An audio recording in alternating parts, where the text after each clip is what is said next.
I want to welcome everybody to today's episode, and I am literally thrilled to have Dr. Nicky Keay, a leading expert in endocrinology and women's hormonal health, join us. She was introduced to us by our colleague, naturopathic friend, Lara over in New Zealand, who's a fellow Canadian, by the way. So big gratitude over to my friend Lara. Now, Dr. Keay is an honorary clinical lecturer at the University College of London. She is a member of the British Menopause Society, the author of the acclaimed book, Hormones, Health, and Human Potential. She has over 30 years of clinical and research experience. Dr. Keay has a unique approach that integrates her deep medical expertise and her passion for optimizing health and performance in women of all life stages. And I do plan to talk about all those life stages with her today.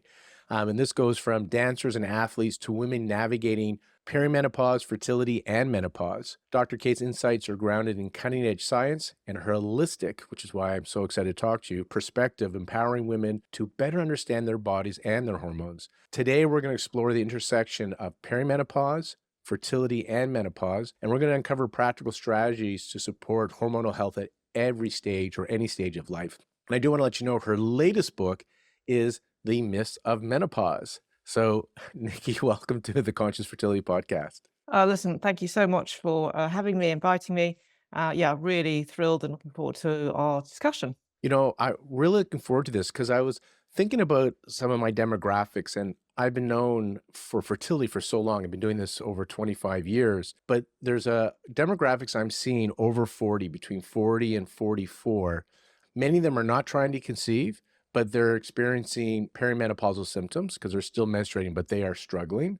Many of them are still trying to get pregnant, but they're in that perimenopause phase. So there's huge overlap here. So I really think with the two books you've written, you are the perfect person to talk about this. And I want to share with my audience that Dr. Keay is a medical doctor. She has a big focus in endocrinology, and her herself was a dancer, so an athlete. So we got lots of stuff to talk about. I thought we should look into, since we're going to talk about generally women over 40 here, understanding these hormonal transitions. And in your writings, you often describe the hormonal system as an orchestra. And I was thinking how we can bring this into when women are trying to conceive or navigate perimenopause and menopause, how to better understand these hormonal shifts through this metaphor that you call the orchestra of hormones. Yeah, well, there are two metaphors I want to use, if that's okay. Yeah. I talk about the female hormone odyssey, because it is a journey that every single woman will go through this odyssey, by the way. So starting off from when she's a child, her periods start, the menstruating years, and then as the ovaries wind down, perimenopause, menopause. And yes, there is life after menopause, by the way, newsflash. So we're talking about this odyssey, this pattern. It's a whole hormone dance that goes over the whole of the lifespan. But throughout, at every single wherever we land in that odyssey, like you say, within that, there is the hormone orchestra playing its part. And if we focus particularly, the whole hormone orchestra, I think we would need to need a whole week to talk about that, but focusing specifically on the female reproductive axis. By the way, I don't particularly, although I use that term, female reproductive axis, I'm not a big fan of it because the word reproduction might suggest that the only purpose of it is reproduction. Absolutely, it's the evolutionary purpose of the female hormones, I suppose you could argue, but these hormones have effects throughout the body, which is, by the way, when they change and the orchestra changes its tempo, goes into a different scene or act. So thinking about the whole of the female hormone odyssey, like a ballet, for example, like Swan Lake, we have all the various scenes of Swan Lake, and it's going to go through this logical progression, right? And it will change. Each scene, you might start off happy, the middle scene is quite and especially the finishing scene is a bit fraught and things are changing. So those are all the analogies I want to bring to play and for people to think about, that it is a female hormone odyssey, and at different points in that journey, the orchestra, the female hormone orchestra, will be slightly different in terms of it might have a different tempo. And also, as with any orchestra, we hope not, but there might be a couple of instruments, out of tune. And, just one being a little bit off might throw the whole thing. So this is another, ideally, they've got a nice conductor, the pituitary gland, by the way, the conductor of the endocrine orchestra. Hopefully you've got a conductor that's keeping them all together on tempo, on score sort of thing. But, things do happen. And sometimes one of the instruments can go out of tune or go a little bit off, misread the score or whatever it is. So So that can be a little bit of a challenge as well. So yeah, I think thinking of the hormones as being dynamic, but and part of you, because I think lots of people talk about, I don't like particularly the expression hormone imbalance. It kind of points the finger that something's wrong with the hormones. Although, as I said, sometimes they can go a little bit out of key, but they'll come back on track, as it were. But nevertheless, it's often what we do as well, because what we do in terms of our choice of exercise, nutrition, etc., that influences the hormone orchestra and how it progresses through the Odyssey. So yeah, I think there's lots of interactions, which it sounds complicated, I guess it is, but trying to think of it in a sort of a way that makes sense, that's how I do it. Like, to me, that makes sense. A ballet makes sense. I get it. I can see there are different scenes, and I can think of the orchestra, and I can think of it like that, and there might be little bits where things don't quite go right. You know, someone could take a slip on stage, for example. I've seen it. Yeah. You know, things do, so, you know, but nothing, you know, things do go a little bit awry, but that's life. Let's talk about this Odyssey and the orchestra to put it into clinical or real life terms for the listeners, because through my lens of Chinese medicine, this Odyssey going from your reproductive years, so when you're capable or able to reproduce, to when you're no longer having children. And in Chinese medicine, it's 7 times 7, women age in 7. So it was always Mm. predicted and discussed that at age 49, this is when this time period ends. Very close to what we see in research, which is close to average 51, right? Yep, Um, exactly. and so there was no disease called Ah, menopause in the classics in Chinese medicine. Very interesting. We have definitely ah, pathologized it. pathologized it. Yeah, exactly. What? Yeah. I'm tongue-tied here. So with that, that's unfortunate. However, that odyssey, that transition could be smooth. However, we do see people going to your orchestra where there's things that are out of tune, and like Yep. you say, and that could be hot flashes or night sweats, severe mood changes, vaginal dryness, poor sleep, joint pain. So there is a large group of women that are struggling because of this. And from the reproductive fertility perspective, when we're seeing these, that's a sign that your orchestra is not in tune, which would impact your fertility potentially and impact how much joy you get into this transition. I do want to add one key part here Mhm, about the Chinese understanding. So this idea of every month, the resources, the jing, the qi and the resources of the mhm, body are going to the uterus mhm. to sustain life. And then when you're in menopause, so you're no longer menstruating, physiologically, you are more wise because that energy that used to go to the uterus now Yep. gets diverted to the heart center in Chinese medicine, Mhm, which means you're now wisdom years, you're elder, that you are more mhm. available with your wisdom because of you Yep. have just physiologically you have more so it's such a beautiful way, more resources. It's not like, oh, you no longer can reproduce, you've Yep. reached your purpose, you're done. In Chinese medicine, you have a new role in society, Mhm. which is very important. And again, that's why we want this orchestra to be in balance. So why is it that the orchestra is out of balance when you talk about hormones then? So what is happening? Because so many people say it's an estrogen deficiency or you don't have progesterone or is it fluctuating? Can you talk about the axis, which you don't like the term so much, but kind of why Yeah. is it that some women struggle during this time when they're over 40 into having their last menstrual period? And then let's talk about some of the things they can do to help smooth that transition. Mhm. So just pick up on a few of your points. I think definitely menopause for the majority of women. There will be some women, it's true, who have had what we say a surgical or medical menopause. You know, have had to have the ovaries removed for whatever reason or treatment. So fair enough. But for the vast majority of women, fortunately, that's not the case. And as you say, average age of 51, range between 45, 55. It is. It's not an illness. It's not a disease. It's not a pathology. It's just part of your Odyssey, your life course. This is it. But I think that view of it is so tied up with getting old and negative. That's the problem. And so, like you say, that you know, the Chinese and the Japanese saying it's a second spring, like you say, Yeah, okay, second that spring. particular bit of that particular scene, that act of your female hormone odyssey, that the reproductive years, okay, fine, that's finished. But there's more. There's more to come. And as you can say, as you said, there can be some advantages. You are literally older and wiser, and you can literally have the time and the resource. You know, whether you've got children or not. You know, you might be running around your children, your family, whatever stuff like this. But now, actually, this is a time when you can, you know, use that all that accumulated wisdom and to go forward. And by the way, that's why I've got Athena, the goddess of wisdom, on the front of my book, Myths of Menopause, because she is the goddess of wisdom to lead you through this a challenging bit of the Odyssey. So we don't want to minimize it. Having said it's not an illness, not disease, etc. Absolutely, there can be some women who do have some particular challenges of this during this time. And why is that?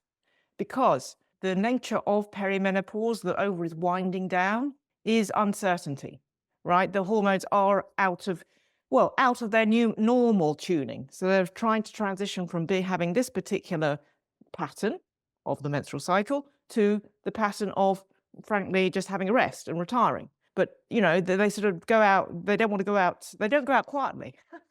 There's a transition bit where some of the instruments might think, oh, actually, I'm not going to do it this time, I'm not going to play, or I'm fed up or whatever, but the other instruments might be saying fine. So what happens first actually is the progesterone isn't produced so much during the menstrual cycle. That's the first thing that happens. So typically, initially, the woman might notice a shortening of her menstrual cycle, but you haven't got so much progesterone. So relatively speaking, you've got more estrogen, right? And so this can also not only give you shorter cycles, but actually heavier bleeds, which in itself, is problematic, right? Okay. Now the cycle is less predictable, heavy bleeding. And also the other crucial thing, some women do have more challenges than others. But why is that? Because we've each got our own individual response to these hormones. So some women will, yes, she will experience this fluctuation or really sort of slightly out of sync hormones during perimenopause, but, doesn't feel quite so bad. But others will feel it really, like you said, hot flushes, it disturbs your sleep, and the whole thing gets bad. So, but that's very individual. So this is what I think what the problem is, because women who are finding it particularly challenging feel like they're weak or feeble or something's wrong with them, whereas another woman who's saying, oh, I'm fine and everything. But actually, if you dig down into it, you will, even if you think you're doing pretty well, there will be things that have changed for you, right? So I think it's acknowledging and accepting that, these hormones are really powerful, affect all parts of our body, all parts of our physiology, both brain and the physical body, So, of course, if they're in a little state of flux like this during perimenopause, it kind of inevitably you will feel a little bit off kilter, literally out of tune, out of sync. But the good news is that it does calm down. Geraldine Pryor, who I know is a colleague of both Lara and mine and has written something for the book, she talks about the estrogen storm during perimenopause, you see. And so, yes, it is literally stormy time. And so if you are listening to this and you're finding it really challenging, that don't worry, there's nothing wrong with you, but you're experiencing, unfortunately, you are experiencing it. It's not uncommon to really struggle. I mean, thinking of myself, I think I did find it, even though I knew this was coming and I knew all the science behind it, when it actually happens, it is really bewildering. And I thought, my goodness, if I didn't understand but I didn't know what was happening, I'd be really scared. I think I was literally losing it. So that's why, so coming back to your original question, this is why the perimenopause, I think, is the most challenging time because of the unpredictable nature of the hormones. They're sort of retiring at different patterns, different speeds, and they might have second winds, and it's just really, it truly is very, very confusing and challenging. But the good news is there are definitely some positive things. Well, first of all, understanding this is what it is and accepting it and saying, okay, this is when I need to make some changes, and looking on it as an opportunity, and maybe overdue opportunity, you could argue, to revise and review and refresh what you're doing. A reframe. I want to unpack some of the things you mentioned. So you talked about the progesterone. There may be some changes in progesterone, no progesterone, or much less progesterone. Yep. This is interesting because when I look at some of the menopause medical doctor experts, most of them talk about estrogen, and very rarely do I hear progesterone. So I'm going to ask you to kind of talk a bit about that. And we do have Geraldine Pryor also on an episode on the Conscious Fertility podcast. so she's on here. So this is something that's not talked about so much. So I kind of want to ask you if we can just repeat some of the things. If the progesterone, like, why is it that there's a shift in progesterone? Why is it? So we can explain it to the women so they can understand. How does this impact some of the symptoms they're having then in this perimenopause period? And how is this affecting fertility then? So, if you've got Professor Geraldine Pryor coming on, she is definitely the guru, the go-to progesterone queen. I'm naming her, but so you're right that generally, It's always estrogen. Everyone talks about estrogen, estrogen, estrogen, and absolutely, it's a very important hormone. We're not denying that. And progesterone is sort of second fiddle, you see, and doesn't get talked about so much. So I think the confusion is the following: that menopause, when your periods stop, it's like a point in the sand, and ovaries officially totally retire, then absolutely both estrogen and progesterone will be low. And because estrogen is such an important hormone, or the one talked about a lot, that's why we talk about, oh, dropping estrogen levels, that's not good for cardiovascular health. That's the main killer, by the way, of postmenopausal women, not breast cancer, by the way. So low estrogen, we know, has an effect on cardiovascular health. We know that estrogen is very important for bone health, osteoporosis, the silent killer. So that's once you've reached menopause, and both hormones are low. So that's why estrogen, the spotlight has been on estrogen, I think, to date. But actually, Geraldine Plyer will explain further how actually what is the first sign that perimenopause, that the ovaries are being a little bit truculent. The first sign is actually the production of the progesterone. The estrogen is still trying, still going, but you might not even ovulate. Or if you do ovulate, you don't produce a lot or sufficient sustained level of progesterone. And this definitely has an impact on fertility. Because, by the way, progesterone, broken down, pro-gestation, for pregnancy. And so, well, obviously, if you're not ovulating, that's kind of like a non-starter, right? And you won't have very low progesterone.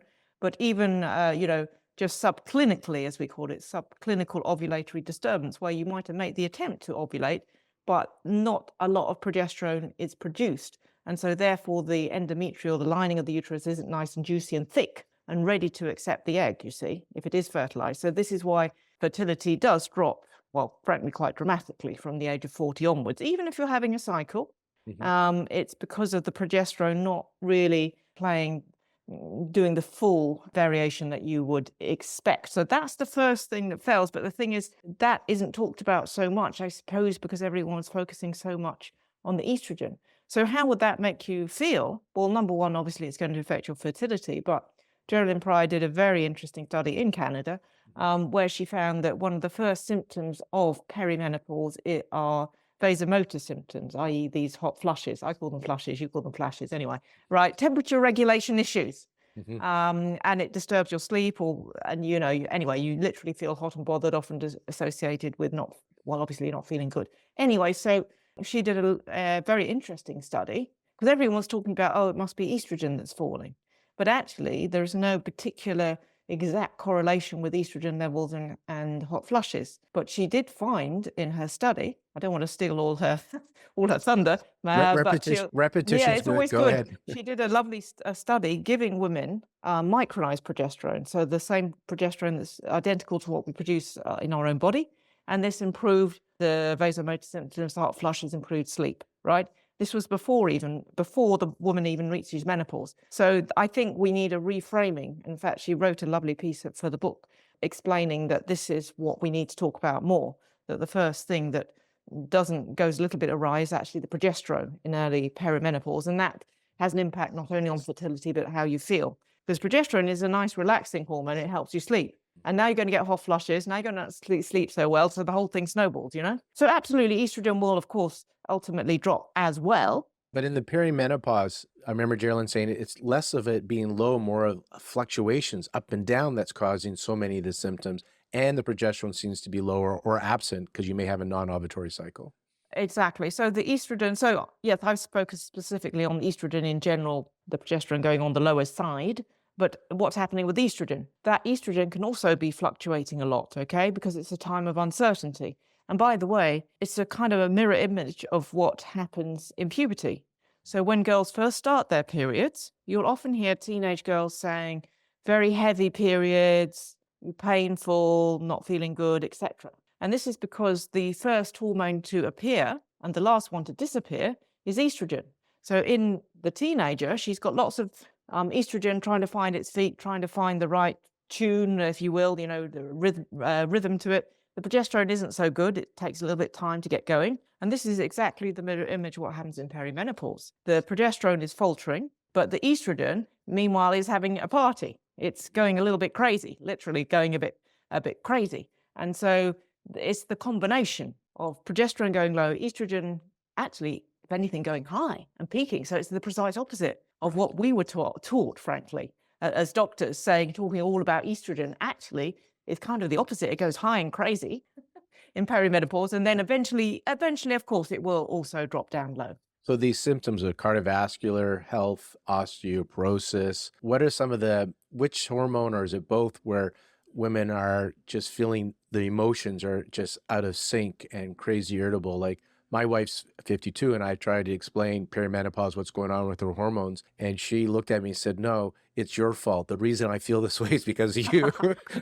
Yeah, yeah. Well, yeah, well, listen, yeah, listen, it's tough not only for the woman, but for those around. Yeah, exactly. So I mean, in perimenopause, so the health things that we talked about, the cardiovascular and the bone health, is more later on Okay. when the estrogen truly is low. So that's typically afterwards. So the first things to hit will be the effects of, like we said, the crazy fluctuations, typically of the estrogen going up and down and the progesterone sort of what are petering out. what are the signs of those that they'll see in their So body? those are the vasomotor symptoms. Okay. Hot 75%, flashes. 75, yeah, exactly. 75% of women will experience those. So quite a lot. That's like the top symptom, which in turn disturbs your sleep. And also with the fluctuating hormones, that also disturbs its sleep. So basically, poor sleep is all part of that. Interesting evidence coming out that maybe the vasomotor symptoms are associated with the so-called brain fog, forgetfulness, right? Okay, because during those hot flushes, the blood flow is actually diverted from the brain. So I can tell you, you'll become very forgetful. It's like, oh my goodness. Yeah, I mean, I that's a like to common live. one. So It very is. can you talk more? They brain fog, can't find words, forgetful, like really concerned about Alzheimer's. My women in their early Well, 40s that are exactly. so what is that, the fluctuating estrogen, or is that the low progesterone? Is that Well, both? it's the combination, you see, Okay. because they're out of sync, because they're out of tune. Okay. You see, the orchestra, the hormone orchestra is out of tune. And I've got a professor at UCL where I work, written a chapter which is entitled, Am I Losing My Mind? And she is head of the cognitive function and aging and menopause. And she said it was ironic. She does all this research, and then when this happened to her, she's forgetting things in the meeting. Right, there are 3 points, 1, 2, and what's 3? And she said literally she thought she was getting Alzheimer's. But Right. then she realized it was actually the effect, this flux of the hormones, because these hormones cross the blood-brain barrier, go into the brain and help in cognition. So if the hormones are all over the spot, or all over the place, and obviously, you know, your memory, but also mood, you mentioned mood, and that's very important. Fluctuating mood, which I remember myself, it's really weird. Anxiety, you can't get things done, which you've always been able to do, but you just question yourself.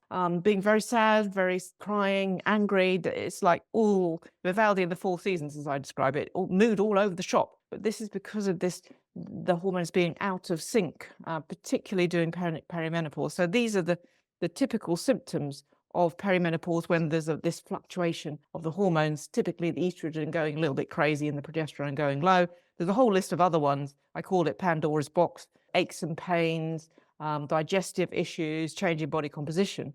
And ultimately, yes, there will be urinogenital symptoms, vaginal dryness and problems, you know, urine infections or wanting to go to the loo a lot. And then later on, after both of the hormones are now definitely low, estrogen and progesterone, then we're talking about the health, the longer term health consequences of in terms of bone health and cardiovascular disease. So there's a little time course, made a little graph in my book.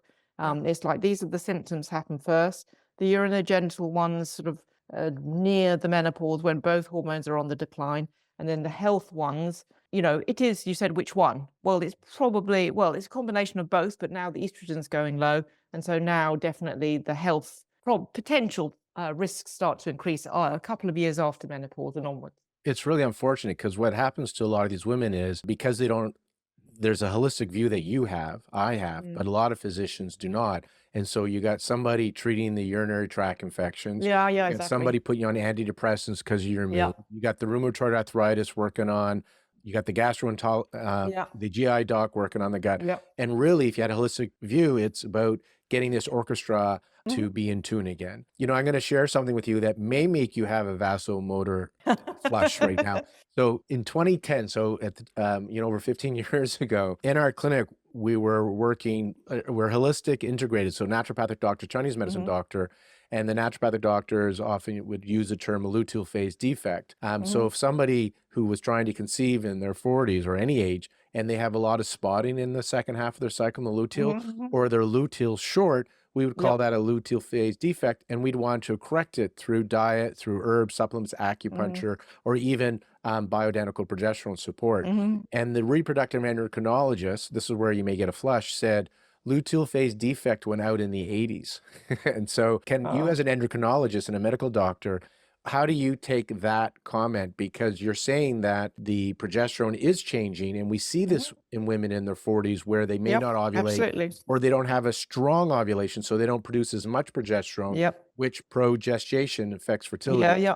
So every doctor is entitled to their opinion. I'm curious to your opinion when a doctor says luteal phase defect went out in the 80s. I think he said that because A, he's he, and B, because they had Clomid back then. They still have Clomid, letrozole, which they thought could Yeah. Yeah. correct Yeah. that. Well, I mean, it definitely is a thing. I mean, rather than calling it, I think we now Geraldine will talk about it, and she's written an excellent paper which really inspired me. So again, a defect to me sounds a bit of a clumsy word. So now we call it subclinical ovulatory disturbance, right? Yes. So it's subclinical because the woman will say, "I'm having a menstrual cycle. I'm having menstruation, probably reasonably regular." But subclinically, underneath the surface, if you look at the orchestra, the progesterone isn't pulling its weight.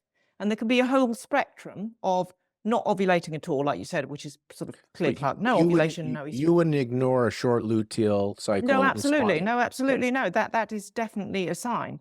Geraldine will definitely go into this more. So it's definitely a thing. And I see this not just in perimenopausal women, but I work, as you said, with athletes and dancers. And we know that if they don't fuel sufficiently for what their requirements, they can end up with REDS, relative energy deficiency in sport, with when their periods stop entirely, functional hypothalamic amenorrhea. Very sensibly, the body has saved resources. You won't talk about resources. So in the extreme situation, if you don't have enough energy, the body will switch off the hormone axis, the orchestra, and you won't have any periods at all. That's kind of clear cut. We knew that. But there's this grey area in between, which Geraldine describes, subclinical ovulatory disturbance, where the woman might be having menstruation, but there is definitely a problem with the luteal phase. Okay, so low levels and ovulation.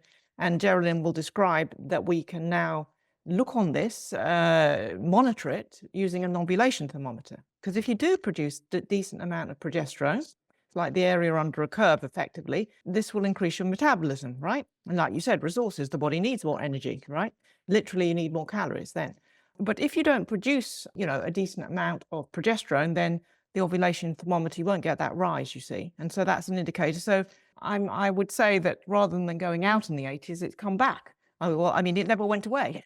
It is there. We just, and so it's definitely there, and it's definitely a thing. But what's the approach? Absolutely. If I pick up this in a woman, especially the younger woman where it isn't perimenopause, then actually we're going to address, her life, the balance of her lifestyles. So in other words, her nutrition is not sufficient for the amount of exercise she's doing. And like you're saying, supplements, look to all these things, sufficient rest, all that sort of thing, because it takes resources, takes energy, the luteal phase, right? Because the progesterone's got to raise the metabolic rate. So if you've got enough you haven't got enough energy in the system anyway, of course the body's going to simply adapt. It just responds to what you're doing. When you're perimenopause, it is part of the physiological process that will sort of wind down a bit.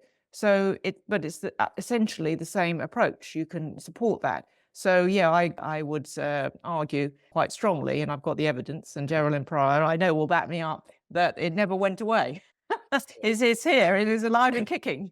So I want to talk next about, so we know about you listed the symptoms about when the orchestra is not in tune, and where we're Mhm. seeing irregular bleeding, mood change swings, gut health, gut Yep. issues, urinary tract issues, and how this can all impact fertility. Mm. Now I want to talk about, so those Mhm. that are in their 30s, so they can prevent their orchestra from having a bad performance, right? So they Yeah, can have yeah, a yeah, smooth yeah. Yep. transition and be able to reproduce in their early 40s. And for Mhm. those that are now 41, 42, that are still looking to grow their families or don't want these symptoms or get these symptoms in Yep. the next couple of years, what is your approach? And I want us to talk, I'm assuming there's some diet lifestyle.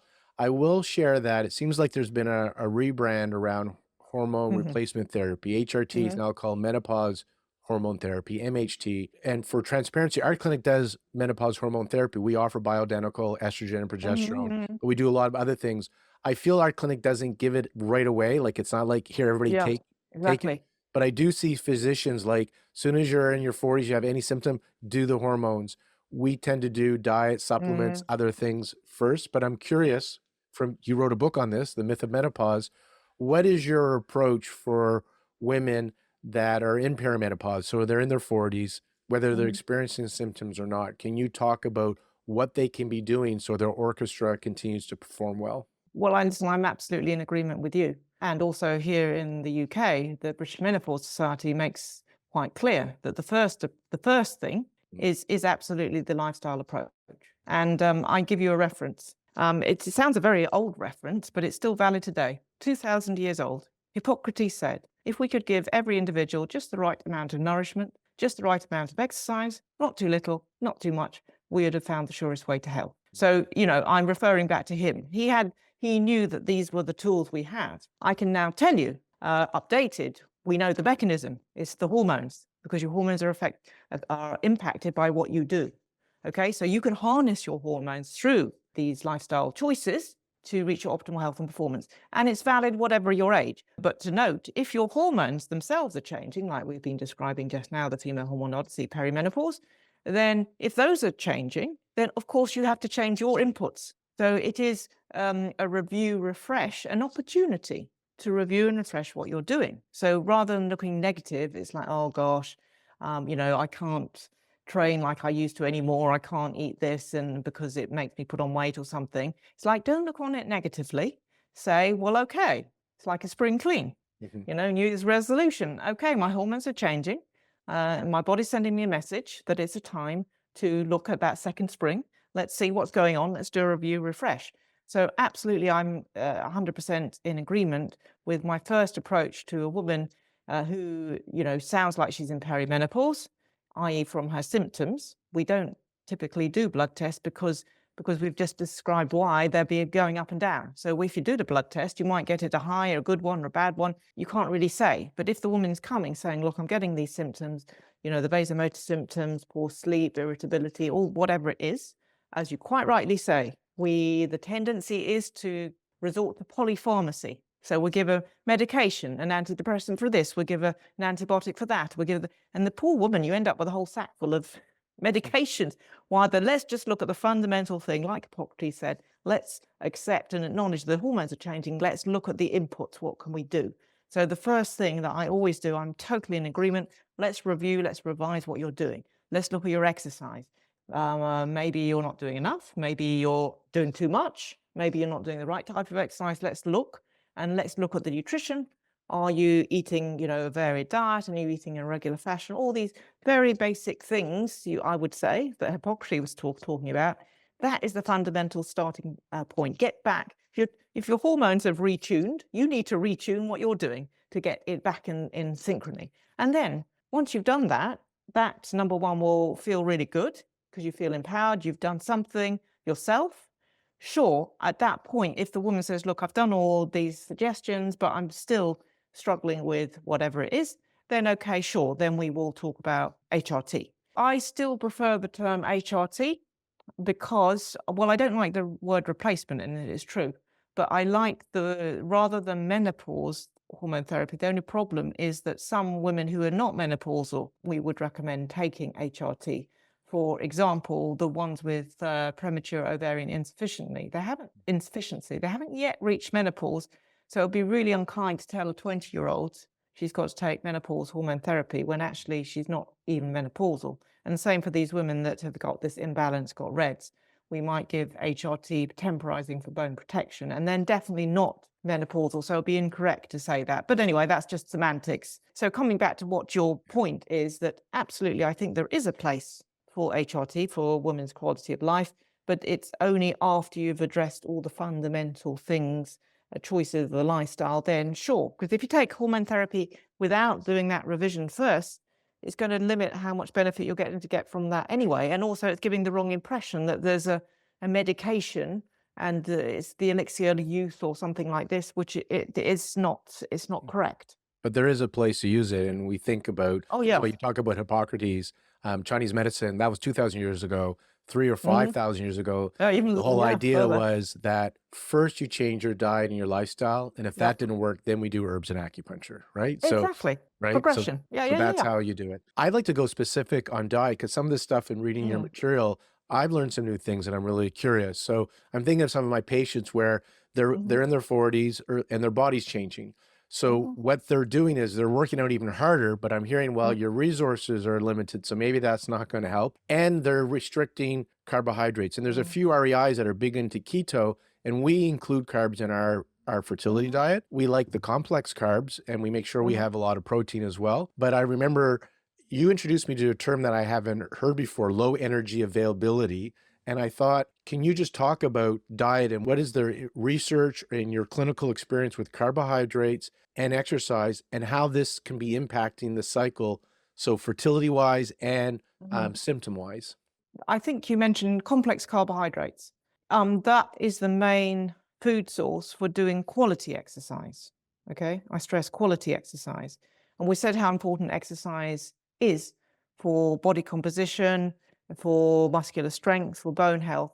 So you definitely want to be doing quality exercise. But you can only do that if you're going to, I'll give you another term, fuel for the work required. So if you want to do a quality exercise session that's going to have beneficial effects, you have to fuel it. I mean, you wouldn't get into your car and put your foot flat down on the floor and the tank's saying empty. You know you're going to burn out the engine, don't you? So you wouldn't do that. So why would you do that to your body? But I think it's a fine balance, because if you were to do that and you're in low energy availability, that's the term, you haven't got sufficient energy in the system, specifically carbohydrates, complex carbohydrates, quality carbohydrates, I suppose you could say. Female hormones really love complex carbohydrates. Say that again, because there's people that want to get pregnant. There's people that want to have good hormonal health. What'd you say that hormones like? Complex All carbohydrates. right. Lots For of our people, listeners, because a lot of them aren't eating carbs. I just wanted to, our yeah, make endocrinologist, our doctor just said hormones benefit from carbohydrates, oh, they love good it. carbohydrates. They love them. I mean, people say, if you ask people, they will often say, oh, it's fats. But it's true, the steroid hormones of the ovaries are made of cholesterol, which comes from fats. But it's like having a whole box of Lego pieces. If you have a whole load of pieces, but you can't put them together because there's no one's got the energy to put them together. So you need the energy to drive the system. You need someone to get that orchestra going. So that's where the complex carbohydrates play a part. But just to reiterate, I'm not advocating you go out and eat like loads of chocolate cakes or whatever, because we use the word complex carbohydrates. So these are ones that are in bread, pasta, these sorts of things, okay?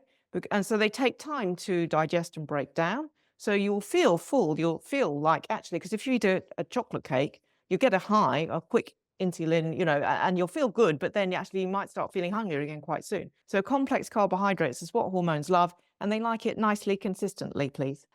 There is a very good evidence from studies by Anna Mellin's group in Denmark showing that even if a woman eats sufficient amount of energy, including carbs, in total over the day, if you do a sort of a tally, what was needed, what was expended, what was taken in, if the balance books are good, but this individual has not eaten any carbs in the morning or very few at lunch, and she's put them all in the evening, then this increases cortisol, decreases estrogen. So this is not what you want to be doing for your fertility or your general health at all. It's kind of sort of moderation and the portion size and the timing. Those are the crucial bits. It's not excluding any particular food group.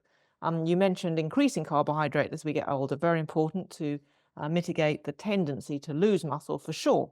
But you're going to strengthen your muscles by doing exercise, and exercise needs to be fueled with complex carbs. So you see what I mean? They're intrinsically linked, Yeah. and the timing of them, a consistent intake over the day, fueling to the work required is the term we use, and on a forward-looking schedule.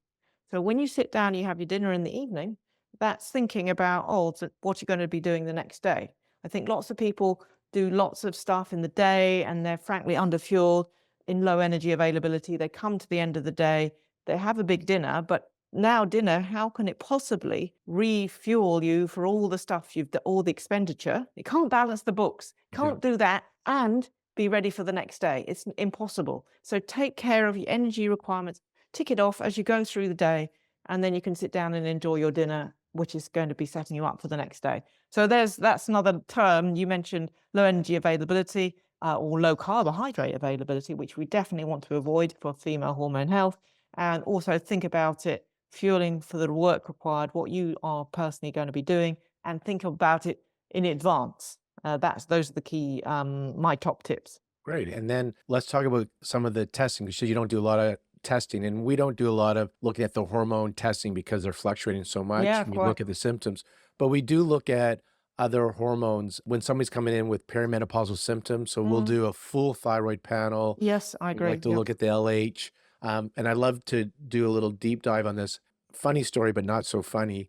One of our patients in Canada, if we order the test, the blood test, Mhm. they have to pay out of pocket. But if their Mm. GP medical doctor orders it, Mhm. our British Columbia medical plan covers it. So we usually Oh, say, good. can you get your doctor to order this? Quite. So we asked them to do the day 3 hormones, so FSH and Mhm. LH and estradiol and prolactin. And we also asked for a 21-day progesterone test because we wanted to see if Yep, we yep. ovulate and is it at a nice progesterone Yeah, level. yep. Mhm. And their doctor came back, said progesterone's not part of a fertility workup, which it's What? actually on the What? BC government website, medical. So just this is Oh, what we, no. and in Canada, I don't know what it's like in the UK, but in Canada, we can't even get doctors. So you can't like leave your doctor and find another one. You're lucky to get a Oh, doctor. no. So she had to pay for that test. But in Canada, also in BC, they only will test the TSH here. Unless they really Mm. see symptoms for it, they'll do a T4. It's pretty rare, unless you've already been diagnosed with a thyroid issue and you're on medication, to even look at your T3. In our Mm. clinic, a thyroid test always includes TSH, free T3, Mhm. free T4, and TPO, the thyroid antibody. Antibodies, yeah. And when I was listening to, getting ready for our interview, I got more aware about how important T3 is for you to look at for this low energy availability. Can you talk about T3 and LH, why you like to look at these, and the progesterone test then? Just again for our listeners, so they can advocate to their doctors why Yeah, they yeah. want this. And if you're in BC or in Ontario and Canada, I will share that your naturopathic doctors can order all this. You just have to pay out of pocket if your Mm. MD is not willing.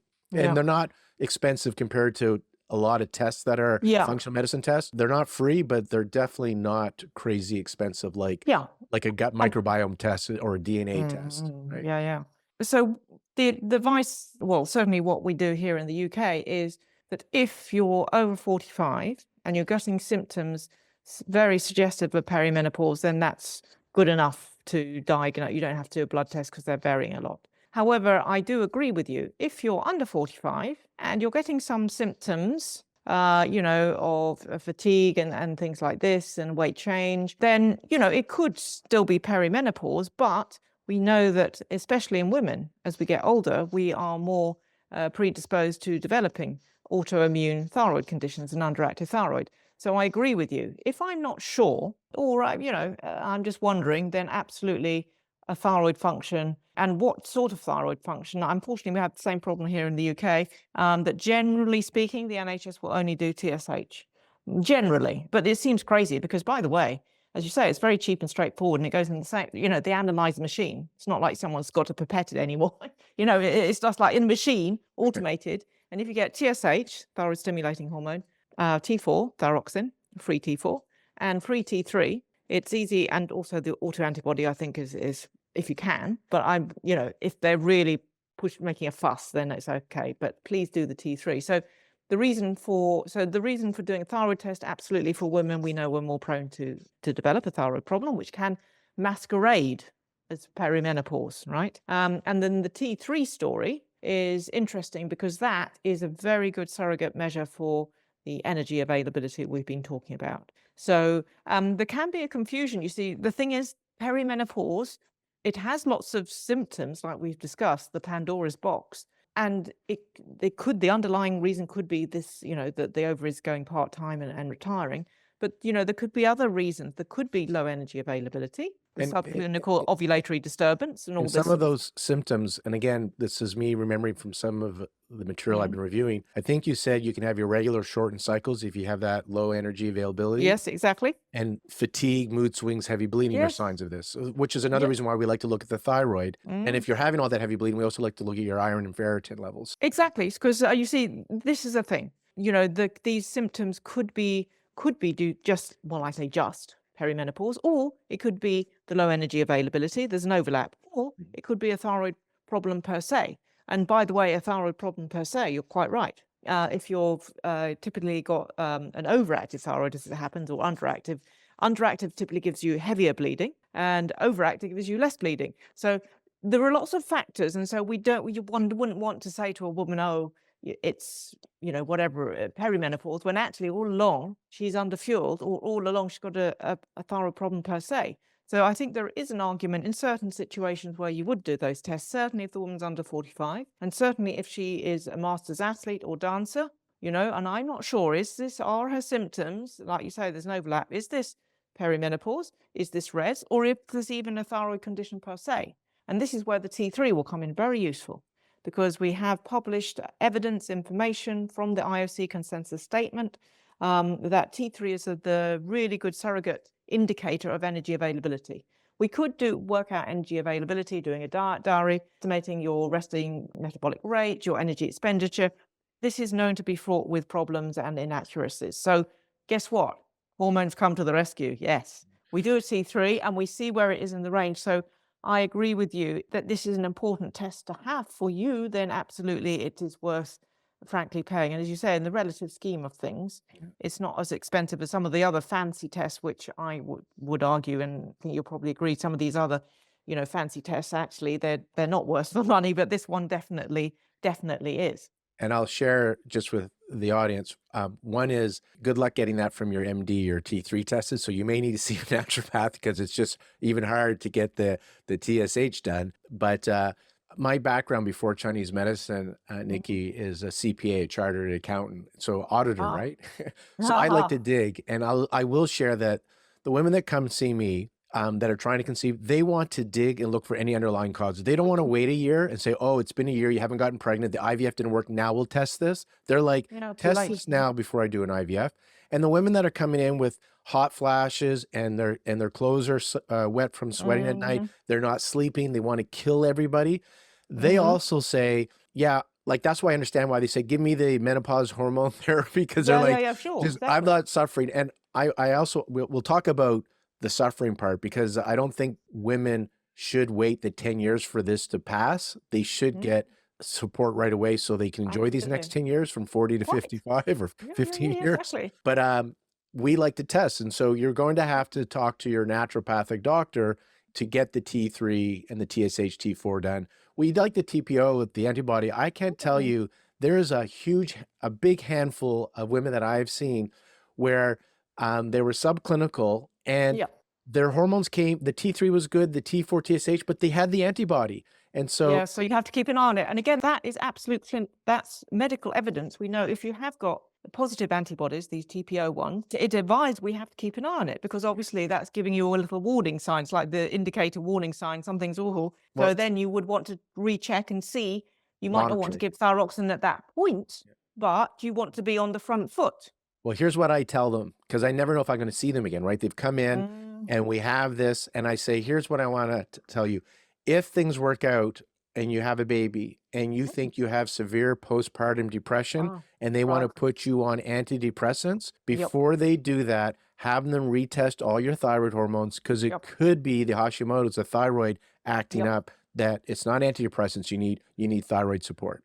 That's that's excellent advice. And what I would say as well, because if you do get pregnant, then what happens, your body's very clever. It dampens down your immune response, because you don't want to reject your baby, obviously. So if you have got lingering there some antibodies ready to jump on the thyroid, then this is when it's going to happen.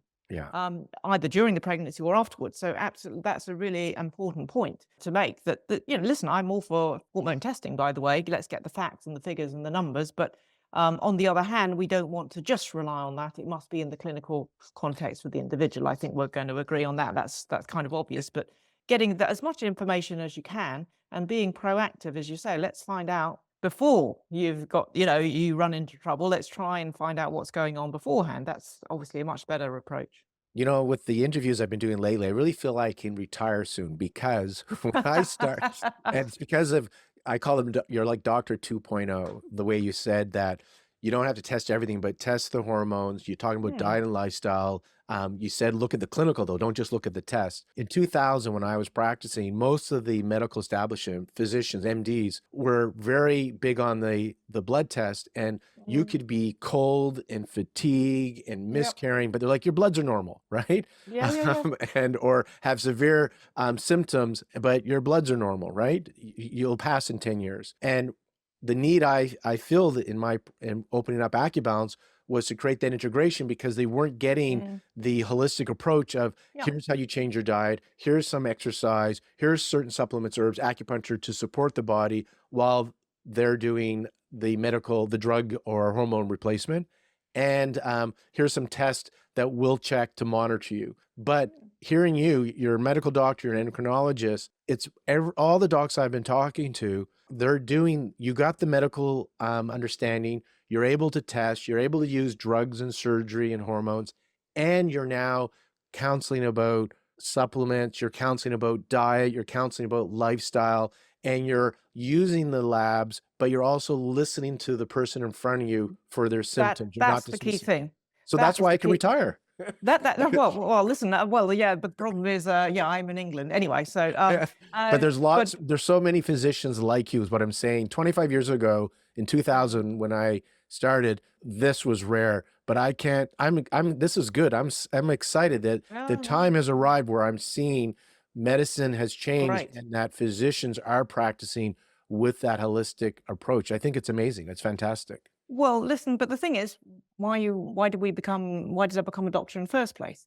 Because yeah, I am a scientist. I want to know the facts and figures, but I'm dealing with people. I want to listen to them. I want to hear what they're feeling. Otherwise, their scientist just looks at the facts and figures. And to me, that's a little bit boring. You have to put it in the context of the individual. But going back to the blood test thing, the other thing I often hear, Lorne, is that a woman, say in her 30s, whose periods have stopped because she's not fueling, she's got reds, and she's had a blood test. It's like, oh, well, at least you got a blood test. And she's told, oh, there's nothing wrong with you because all they're in range, the FSH, LH in a range. It's like, hold on a minute. But in the clinical context, that you're amenorrheic, that we can't say there's nothing wrong. Of course, but the thing wrong in this case, not in the medical sense, I suppose you could say, but actually it's because you got, Hippocrates. You got the imbalance in your lifestyle. So I think that absolutely having the test and the information is really important. Often it's to exclude things, right? Exclude a medical thing. And that really empowers the individual, because then I can say to the woman, the good news is you haven't got a medical condition. And the further bit of good news is you can do something about this yourself. You have a Control of lifestyle this. condition. Yeah, yeah, exactly. You can take control of this and make a difference. And so, of course, medicines, I think it's great. We have got the possibility of medicines and surgery, but these are kind of like in various stages. That might help, but you've got to get the fundamentals right, and then we can talk about other things. So we're going to move from testing Hmm. and diet and go Hmm. to, I want to talk about exercise for a moment.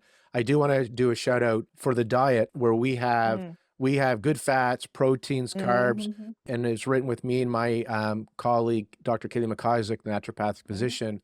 We have a fertility diet and a longevity diet for free. They're Hmm. actually the same diet with recipes, just different covers, because it's the same The principles that fundamentals are works. the same. The fundamentals are the What works same. for fertility will work for perimenopause and Ah. longevity. And basically, it's a anti-inflammatory, low Mhm. glycemic index diet, mostly plant-based, but you can have Mhm. animal protein as well. So Mm. that's available at AccuBalance for those that want to know more about the diet. We talked about the carbs, Mhm. but if you really want to have recipes and see more about the Mhm. theory and principles, download that for free.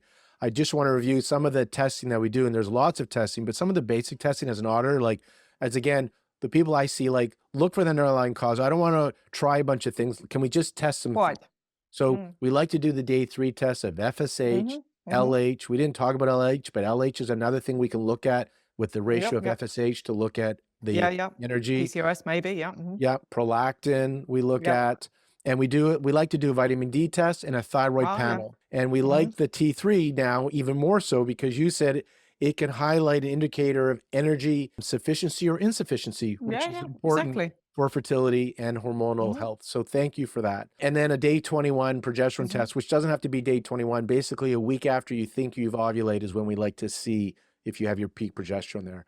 Do you have a Mhm. level that you like to see for what you consider that's a strong progesterone level when you do a peak? I'm just curious Yeah. if you had a number Sure. you Well, like. typically in the UK, we say, if it's like fertility, then it's probably, oh, you've got funny units over there.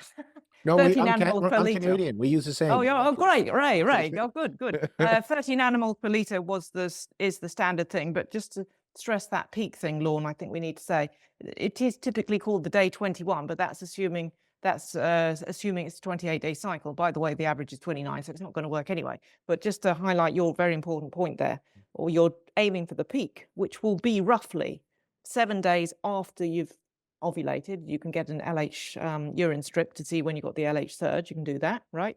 And you count back 7 days from when you're predicting your next menstrual cycle will be. So you're trying to give yourself the best possible opportunity to get that peak level, because the hormones do fluctuate a lot, right? But fortunately, we published a study relatively recently showing that the main variation determining the length of menstrual cycles in the follicular phase. So once you've done that ovulation, it's like the strike of midnight on the clock. It's like, poof, that's your really time point, and then you try and pick up the peak level there. So typically in fertility, for fertility purposes, we say 13 animals per litre, but there's also debate saying, well, maybe you did ovulate, It's got not cycle accurate because you don't 20s. know when somebody No, we don't know. ovulated. We might not be exactly, because you What might not about have got the peak. what level to confirm ovulation do you like? If you see like a 5, a 10, or a 15 picomoles per liter, which one are you saying you've ovulated? Do you have a number? Well, for the progesterone, Yeah, in nanomoles per liter, it's 30 nanomoles per liter.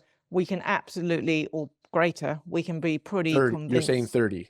30 nanomoles 30. per Yeah. liter. Because I think Right. here, I think 15 is considered you definitely ovulated, but that's not like a robust Well, ovulation. well, exactly. That exactly what I'm trying to say. So if you've got 15 or 20, we can probably say, well, that's good, because usually the progesterone during most of the cycle is you'd be lucky if it's 1 in the Right. follicular phase. So definitely it's moved.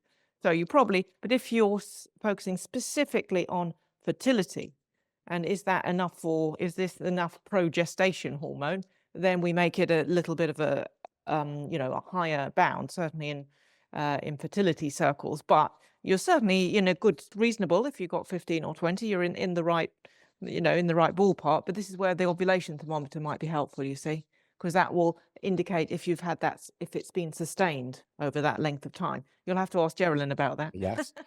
So, and so now we're going to talk a little bit about lifestyle, in particular exercise. And the reason lifestyle, again, in Chinese medicine, your movement, your nutrition, your sleep, your emotional state Mhm. affects your health. So we would Mhm. say hormonal health. They didn't know hormones existed 5,000 No, years ago, exactly, like Hippocrates, exactly, yeah. but they definitely knew it affected Mhm. how your expression of health for the body. So that's why I want to talk exercise. And interesting enough, in our practice, because of Chinese medicine Mhm. influence, we look at menstrual cycle as a health indicator. So if you have a lot of Absolutely. PMS or pain or clots or not ovulating or regular, like that tells us there's something Mhm. that needs to be supported. Do you subscribe to that just as a Oh, yeah, tangent? yeah. Yeah. This is so lovely, all the things you're saying. It's like, I talk about the being the barometer of health, Yeah. right? The menstrual cycle. It's the barometer, as you say, it's the fifth vital sign. And it's really good indicator if your hormones are, you can't sort of see them, and maybe you can't easily measure them, and anyway, they're quite labile. But actually, if you're experiencing a good menstrual cycle, if I can put it like that, then as you say, that's a really good indicator, barometer. And also menstruation, it's a free monthly medical check. Yeah.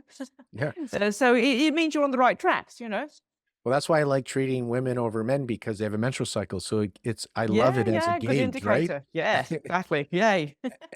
And also they show up for treatment where men don't. So Yeah, well, yeah, that's another problem. they're Yeah, also easier to exactly. treat for that reason too. They just don't, they come to health professionals.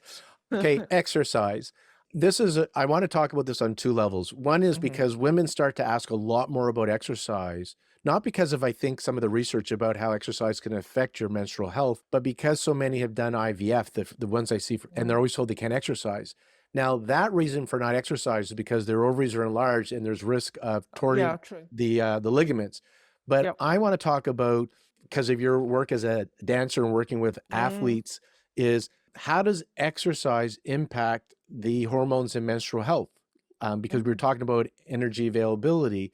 So is exercise a great thing to do, or can exercise impact women having regular cycles and their fertility? Well, it really depends. The question is how much, and the question is the balance of your exercise with your nutrition. So, in general terms, exercise absolutely. It can actually help with the menstrual cycle. There's good research showing if you do probably more gentle exercise, it's true during menstruation when you might have some cramps. Gentle Pilates, swimming. I always used to find helpful. So we know that can be helpful, and also if you've got PMS, then doing some exercise can also help. So we know that exercise is definitely beneficial for your menstrual cycle health for sure. But like with everything, it's how much. So you can overdo it. If you're doing a lot of intense exercise, no rest days, and you're not fueling sufficiently, that's the key thing. That's when now we tip into low energy availability, and that starts to have an adverse effect on the menstrual cycle. So I've got a little diagram and I have little dials. I have exercise, nutrition, and sleep. And you're aiming for the green zone in each of those three categories all at the same time. It's tricky. It's not as easy as it sounds. But if you're doing, for example, a lot of exercise but too little, it's reading low in the nutrition thing, then that's not going to be a good outcome for your hormones. So exercise in general, of course, is one of those key things. Chinese medicine, Hippocrates, we know that for sure. No doubt about it. Mental, physical health, hormone health, absolutely. But, it's a case of the balance. Not too much, not too little, just like Hippocrates said, and in balance with your nutrition. So I think that's really the key thing. And, generally, apart from particular situations, like when there's been ovulation induction and the ovaries are literally swelled up, but generally, and even during pregnancy, women are, encouraged to keep active and everything. In fact, it's quite funny in my dance class. They remember when I was pregnant and I was doing ballet class, which is a long time ago, by the way, because my boys are grown up. So it's a case of doing what the exercise is that you're used to. Being pregnant is not a time to start doing skydiving or something, for Right. example, right? Yep. Or marathon running or something if you've never done that before. So I think exercise in general is absolutely super important for hormone health, menstrual health, but just be aware, you've got to get the right balance for you in combination with the nutrition and the sleep. And in our clinic, the clinical side of it, if somebody's cycles all of a sudden are shortening or getting a Yep. lot lighter, we would wonder whether they're not fueling enough compared to the amount of exercise they're doing. Exactly. And I Exactly. love this. Rather than saying cut back on the exercise, maybe we got to just improve the fueling. So, because they Yeah. really love the Yeah. exercise. Yeah. And Exactly. now we And can look at T3 then as well, just to see what T3 looks yeah. like, because that will Exactly tell what you. I would do. Exactly. Because if they've got the shortened cycle, it could be the subclinical ovulatory cycle that Geraldine's going to tell you more about, Yeah. right? And the progesterone a bit low. So yeah, it could be that they're under fueling. So let's see what the T3 is, and also the timing of that complex carbs. Because there is a tendency, fasted training, blah, blah, blah, blah, all this sort of thing. But actually, like we've discussed, female hormones love complex carbs. So again, it's not just how much you're eating, but when you're eating it. It's the timing, fueling for the work required. Are you in a consistent way fueling for that exercise? And if you are doing exercise before work, then please have something to eat before you do it. Even if it's a banana or something, have something in the tank to do the exercise. As I said, you wouldn't drive your car. You wouldn't drive your car with it on empty, would you, in the morning? You would. You wouldn't do that to your car? Why would you do that to your body? It's crazy. And I know people will say, "Oh, but I'm in a rush in the morning. I haven't got time." Yeah, I know that there is a time factor. But as a youngster, I used to get up every single day of the week. I used to do competitive swimming. We had to be poolside at 6 o'clock every single day. Every single day I got up at 5:15, so I would have time to eat my banana, my small portion of cereal, and do there. So you can make time. And as I said, it doesn't have to be big, but something in the tank, just as you would for your car, before you do if you're doing the exercise in the morning and then refueling afterwards. So it's just looking at the amount, but also the timing is really crucial. And then I think will be the last question, but I'm going back to somebody that's 42 and we're seeing some perimenopausal symptoms, and they're also wanting still to conceive. And the symptoms are they're not ovulating all the time, so they're having not ovulatory cycles. They're having a lot of forgetfulness and brain fog and body pain. They're concerned about doing menopause hormone therapy is like, well, it'll interfere. I won't be able to get pregnant if I was still trying. And I'm just wondering if you use this with women trying to conceive. And I'll share with you my understanding so you can critique it or edit it, is we're not doing birth control pill hormone Right. therapy where we're going to prevent ovulation. they would get some, the body identical estrogen, Mhm. and we'd be monitoring them. And then we would give them some progesterone to support that second half, but it may not necessarily be at a level that would prevent ovulation, but we do want to Absolutely. balance the body and help get that Mhm. rhythm back. And I'm just curious if you've had any experience using MHT, menopause hormone therapy. That's what they're calling it now. So I'm using that Yeah, term. yeah. Well, okay, yeah, yeah. That's the term, Okay. with women that are still looking to grow their families. Yes, you're absolutely right, and that's a really important point to make that distinction between MHT, HRT, and the birth control pill, or as we say here, oral contraceptive pill. Yeah. So the clue is in the name. Oral contraceptive pill, it's against contraception, right? So it's the type of hormones in there are synthetic. They're not the same as your own body. They're not molecularly identical, and the intention is to suppress ovulation, make all your hormones flat line, right? And so you don't get pregnant. Mhm. So, but this is totally different to HRT. Sorry, well, MHT. I'll just, everyone knows what we, this, especially if you choose wisely, like Mhm. you said. If you take the body identical or molecular identical form of the estrogen, typically through the skin, gel or patch. I personally prefer the gel. You can titrate the dose more easily. And the micronized progesterone, that's the same as your own body, then you're not going to interfere with your own production. You're just going to help it, right? So you're going to boost it. And so if it does come around to you do need ovulation induction, for example, then actually your body will already be in a better way to receive that and respond to it. So that's a really important distinction. And by the way, by way of extra evidence for this, is that in the young women with premature ovarian insufficiency, so this is where the ovaries are they're kind of like in a perimenopause state, I suppose. Well, literally they are. They're just sort of hanging on by threads, literally sort of thing, not working that well. We would absolutely advise you that they take HRT, especially if they want to think about, fertility treatment, everything, because it keeps the hormones at a decent level. So I agree with your approach, that if we're talking about, I think she was a 42-year-old woman you had as an example, who is experiencing perimenopausal type symptoms, of course, all the lifestyle we've discussed, but absolutely they shouldn't be scared. In fact, I would agree with you and say it would be helpful to take HRT at that low dose. And don't worry, it's totally different Because I don't to want the them contraceptive they're pill. suffering because she wants to grow her family, and so she's willing to suffer, but I think they don't need to suffer. They can No, still no, exactly. And optimize it their will help. fertility And it will and help. and Exactly. reduce Cover those both. symptoms. Yeah.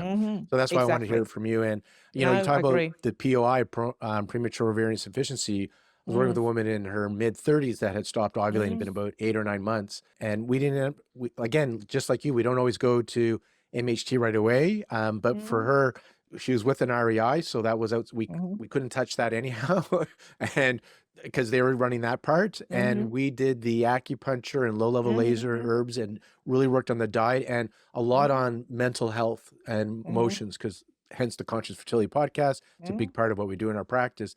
And her cycles came back on, and she conceived and had a daughter. It was really neat, Wow, right? that's fantastic. And when you talk about AMHT, to me, it's not like it's just about giving the body the support it needs. It could be Mm, acupuncture, it could be diet, it could be talking to a yeah, counselor, support. it could be Mm, hormone therapy. You're just supporting the body. When the orchestra has the conductor doing the right thing again, things happen. And so yeah. I'm not attached to it has to be this way or that way. Is No, just no. It's a combination. give It's a the body what it combination. needs, and you'll be amazed what will happen to it. And so there's many ways to support it. So And can I just pick up on that, yeah, the mental health aspect? yes. Really important. We were talking about the conductor of the endocrine orchestra of the pituitary gland, which is located deep in the brain. Okay. By the way, it's deep in the brain, Mhm. so where the brain is processing. So literally, it's processing. I want to come back to that point you made about, literally how you think and how you respond to the environment. It's your choice to a certain extent, Mhm. right? You could be sitting in a traffic jam and you can respond in one of two ways. You can get really cross and angry and cursing and swearing, right? Or you just say, look, it is what it is. I'll get there eventually. And it's your choice how to respond to external stuff. And your body will appreciate that. Because I'm loving this.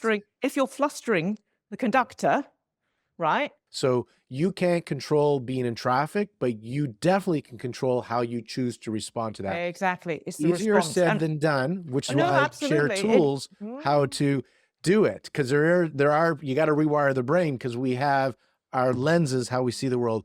For my listeners, go check some of the previous episodes. mm. We go to detail. But again, why I think I can retire very soon, Nikki, is the fact that you're talking about how your thoughts and feelings impact your hormonal health. And the fact that you just said, if you can just reframe what's happening, will change, I'll have an impact on your body, is I am so close to retiring. Well, I'm going to find it's something else to do. yeah. I always like to find a need, but I feel like if physicians are saying this now, my work is done. I can Well, move to listen, not not another not thing. all of us, not all of us. I'm absolutely loving this as well because we are so much in sync. But by the way, it's called the neuroendocrine axis for a reason. Neuroendocrine, Yeah, because even one level above the conductor is the hypothalamus. That's the right, neuroendocrine gatekeeper, right. taking in all this information from inside and outside. But then it's literally you have a choice how you respond. Because when people say, I'm stressed," no, an emotion is not a thing. You say, I notice I am feeling stressed. So you're sitting in the traffic jam and you're saying, well, I could feel stressed or I could, but it's like your choice to respond. I agree with you. It's very difficult to do that, but that's your challenge, right? Yeah, And also there's research showing that if you are stressed about your eating patterns, I'll just quickly say yeah. this. Fascinating. I was supervising a fantastic PhD student in Slovenia, of all places. Anyway, and she did a study, and even if getting anxious about eating, like anxious, I shouldn't eat that carbohydrate, I shouldn't, oh, I'm worried about my body, my shape, whatever. This actually has an effect on your hormones. Of course it does, because of the neuroendocrine gatekeeper. Because you're processing this information, you're making, the choice to feel anxious and stressed about, I shouldn't do this. And so I said, this is the main finding of your PhD. This is amazing. And it actually has done another study showing that the T3 is lower, just thinking about it, being anxious about it. So it's absolutely incredible. The power of the mind. There we go. Yeah, the power of the mind. And so in my practice, I used to be really body focused.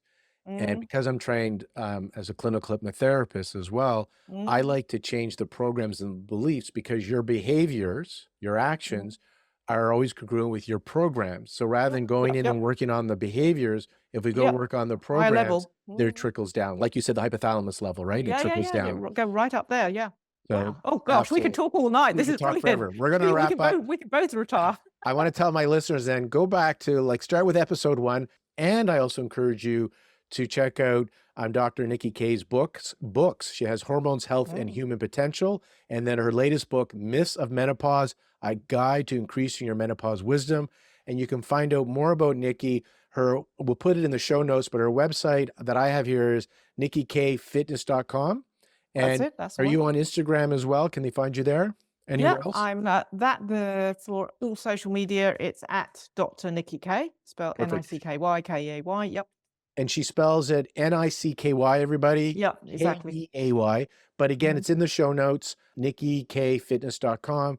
Nikki, thank you so much for taking the time to chat with me. I am so glad that Lara introduced us. And we have a lot of people in common with Dr. Geraldine Pryor. And Mm. thank you for writing your books. I can't wait to get my hands on The Myths of Menopause. I'm really looking forward to it. Thank you so much. It's been absolutely, well, so lovely speaking to you, discussing so many shared areas of interest. And yeah, we could speak all night, but I think that yeah, we should wrap it up. So It's thank late you for very you in much. the UK, and I got to get my day started with patients here in Yeah. Canada. I'll talk to you later. Okay. Cheers.